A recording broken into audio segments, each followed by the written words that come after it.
It'll be one to go this time by. Coming to the green, buddy, coming to the green. Let's go get him. Go, go, go, go, go, go, go.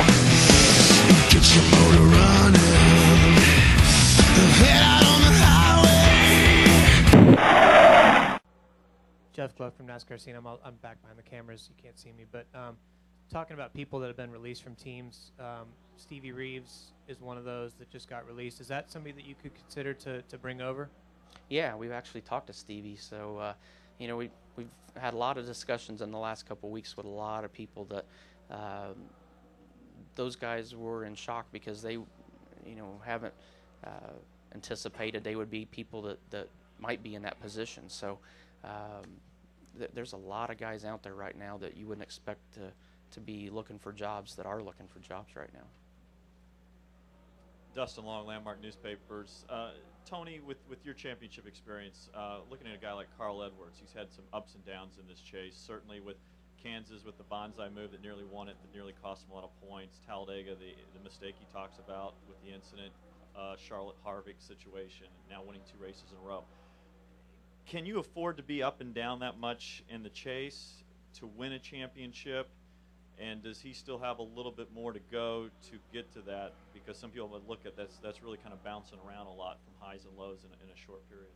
Well, I'm not sure that he had control of all those, but you know, it still boils down to the end of the day. If you still get more points, you could be as radical as you want, as long as at the end of 10 weeks you have more points than everybody else. So you don't have to be, you know, even keeled necessarily to get it done. I mean, you can pull out all the stops like that and have a Kansas situation where you let it all hang out and you know, if it, you know, that situation, if he gets the spot, he gets, you know, 10 more points, and if he doesn't, he could lose 100 points all in one lap there. But you know, it's all up to personal preference and personal style. I think you have to do it. I don't think there's any necessarily a template or a blueprint on how this has to be done. It's you know, there's not been 2 seasons the same ever in exactly how races and championships have been won in this series. So I think you just got to go out there and do it your way. And the important thing is not to change up how you do it. You have to. It's kind of like we've talked about going into the chase. You have to do what got you to the dance. And you know, if that's going for broke, if that was good enough to get you in the top 12 in points, it's probably good enough to give you a shot at winning a championship too, if you can make it work. So whether it's that or being just the top 5 consistent driver each week and no wins, you know, whatever works for you, that's kind of what you have to stick with at this point. Tony, as an owner now, are you looking at cost, or what costs are you looking at trying to cut back to make this more affordable for you next year? And do you think NASCAR needs to step in somewhere and do things to kind of get things under control? Well, I'm not worrying about trying to cut back as much as I'm trying to just figure out how to raise the funds to get what we think we need. And you know, I'm not sure I'm in a position where I've had to worry about cutting back yet. Obviously, if what it takes to get the job done, if you don't have the funding to get to that level, then you have to figure out where to cut back. But I guess I'm working the opposite way. I'm sitting there saying, okay, this is what we need, so how do I raise the money and the funding that I need to accomplish that goal and to keep the team at that level of competition that we want it to be at. Is it more expensive than you thought? It's bigger numbers than I've ever dealt with in my life, for sure. So the good thing is it's like playing poker with chips that are just different colors. It all just is a bunch of numbers on a sheet of paper so far, but if they ever just brought it all in cash and we had to deal with it in cash, I think it'd scare me to death. But on a piece of paper, it's not near so scary yet. Mike Finnegan, Speedway Media. Tony, 2 things. Biggest challenge personally for you being a team owner, and the biggest challenge for being a Grand Marshal? I don't know if I can wave that long as a Grand Marshal, but we'll work on that. We'll train in the off season with the wave and seeing how, if we, you know, the endurance program of making sure we can do it for long periods of time. Sir, excuse me, we do have one rule. There is no passing in the parade. No Tony. passing in the parade? Okay. Okay, that now has become the first highest obstacle. So, yeah, and don't we go toward the end of the parade? Yes, sir. Yeah, this isn't going to be good. So, normally if I start at the back, I'm used to working my way up by the halfway point and at least having a shot at seeing in the front. So this will be that's probably going to be the most difficult part now.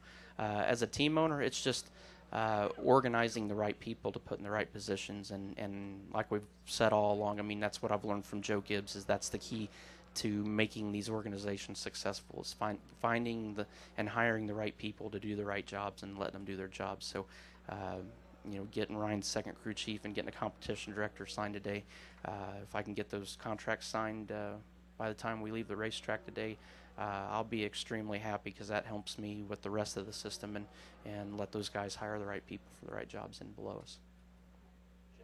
Jim Peltz, LA Times. Tony, I want to go back to Regan for a second. I think you were the one who called him a dart without feathers when he first got here. And in 2 years to go from that to driver of the year, in your opinion, I mean, what was it or has it been that impressed you so much about him? Just his demeanor on the racetrack. I mean, he's really, when we say he gets it now, he kind of gets the etiquette. He understands the patience, the give and take, and you can just see his confidence now, where when he started, he was a dart without feathers. I mean, there was no confidence on the racetrack. He didn't understand the give and take very well, and he was he was somebody that when you saw him and you were coming to lap him, you're like, oh man, I got to deal with this guy again. Now when you see him, you're like, this kid gets it. He understands, the idea and the concept of longer races and how to be patient and where the give and take is appropriate. And now when you see him on the racetrack, you don't think anything about it. I mean, you're very comfortable around him, and that is, I mean, that's why I put him in that category, because in a 2-year span, he went from a guy that none of us really thought would make it to a guy that is, in my opinion, solidified in here for quite some time. I mean, I think he'll be here for 10 years or more now. Reed Spencer of Sporting News. Tony, are you surprised that Joey Logano has struggled as much as he had in his first 3 Cup races, and do you expect a substantial improvement once he gets in the 20 car and teamed with Zippy? Oh yeah, he will for sure.